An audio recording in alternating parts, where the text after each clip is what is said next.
Welcome back to The Explainer.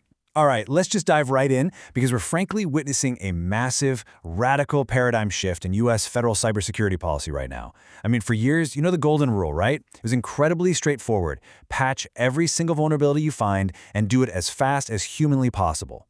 But today, well, we're looking at a brand new directive that completely flips that script. It's a huge acknowledgement that the old way is broken. We're officially moving away from this exhausting patch-everything mindset to a highly targeted patch-what-matters strategy.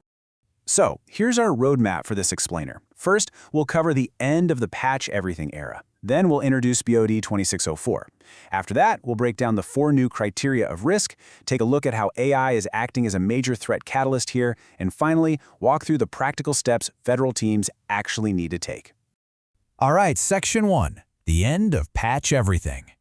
To really understand where federal cybersecurity is heading, we've got to talk about the absolute exhaustion caused by the old rules. Look, security teams have been stuck on this endless treadmill, playing a brutal game of whack-a-mole, where literally every single flaw is treated as a 5-alarm emergency. But this new rule, it prioritizes remediation based on actual risk and mission impact. Because let's be real, when everything is an emergency, absolutely nothing is.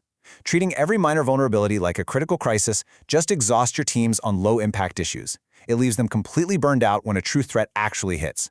It's just no longer a tenable strategy.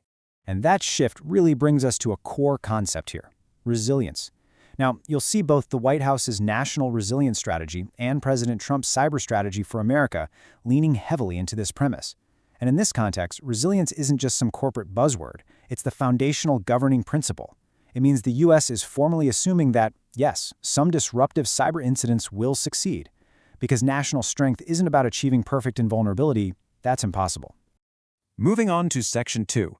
Enter BOD 26-04.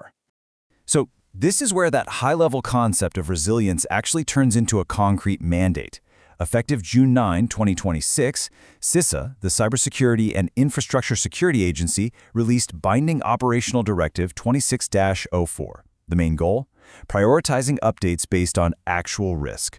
This officially retires those old, flat timelines that treated all known exploited vulnerabilities as exactly the same thing.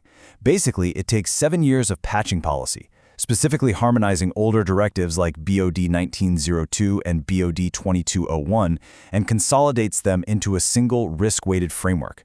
This finally aligns federal civilian networks with those broader national resilience goals we just talked about. Okay, Section 3, the 4 criteria of risk. So you're probably wondering, how does an agency actually determine that risk? Well, they use this brilliantly simple decision structure. Every single time a vulnerability is detected now, federal agencies must ask 4 binary questions. 1. Is the affected asset publicly exposed to the internet? 2. Is the vulnerability listed in CISA's KEV, the Known Exploited Vulnerabilities Catalog? 3. Can an adversary fully automate the exploitation of this flaw? And 4, does exploitation grant the attacker partial or total control of the system? The answers to those 4 very specific questions act as a filter, and that filter dictates exactly how and how quickly a team has to respond. And you've got to see the drastic difference in the resulting timelines here. Look at the most severe scenario. If an asset is internet exposed, in the KEV catalog, fully automatable, and yields total control, agencies have a maximum of just 3 days to remediate. 3 days! But here's the absolute kicker. Patching alone isn't enough anymore. For this top tier, the directive requires mandatory forensic triage.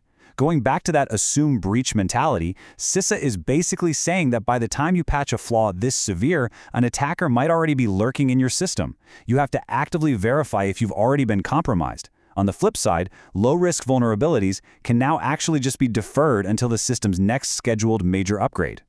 The operational relief here is massive, guys. Early analysis is showing that only a tiny fraction of vulnerabilities will actually hit all 4 criteria and fall into that intense 3-day bucket. The vast majority, they can be safely managed on much longer timelines or just deferred entirely. This is a game changer. It finally frees up federal security teams to sprint on the 1% that truly threatens their core missions, instead of just grinding away blindly on the other 99%.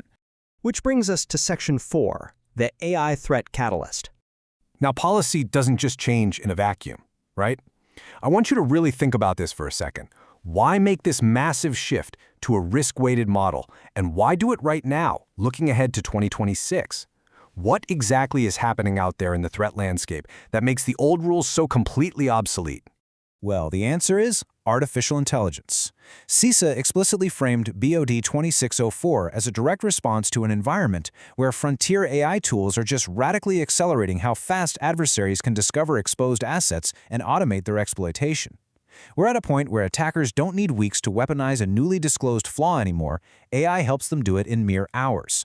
In fact, this directive is tied directly to a June 2 executive order on advanced AI models. It's a stark acknowledgement that defenders have less time than ever. So that intense 3-day remediation window for the highest risks? It isn't just some arbitrary number CISA pulls out of a hat. It's a strict mathematical necessity to defend against AI speed attacks. All right, finally, Section 5, Practical Steps for Federal Teams. So, what does this actually look like on the ground? Over the next 6 months, federal teams have a very strict to-do list. First up, you have to map and tag all internet-reachable assets with high fidelity. Why? Because without accurate asset intelligence, you literally can't even apply the directive's new criteria.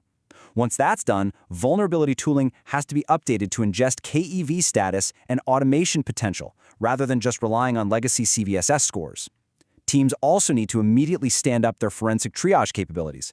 And lastly, they've got to integrate those incredibly tight 3-day remediation windows into their continuity plans. Because let's face it, fixing a core system in 72 hours almost always requires emergency, controlled downtime. And keep in mind, this policy cascades outward. It doesn't just stop at federal agencies. FedRAMP, which, as you know, is the government's standardized approach to cloud security, has confirmed that cloud service providers supporting the government must adopt these new vulnerability detection and response rules by December 7, 2026. This totally shifts cloud providers away from their legacy monthly scanning routines and forces them right into this exact same exposure and threat-based approach. And FedRAMP's warning here is stark. If cloud providers fail to comply with these updated rules by March 7, 2027, they risk losing their FedRAMP certification entirely, no exceptions. So, we've covered the strategic shift to resilience, the exact mechanics of BOD 2604, the AI threats forcing our hand, and those concrete deadlines looming ahead. I want to leave you with this final thought to really reflect on. In this brand new era of AI-driven threats and mandated resilience, are you ready to patch smarter? Or are you still exhausting your security teams, fruitlessly chasing every single vulnerability in the dark? It is time to assess your systems, align with this new paradigm, and start focusing your defense on what absolutely matters.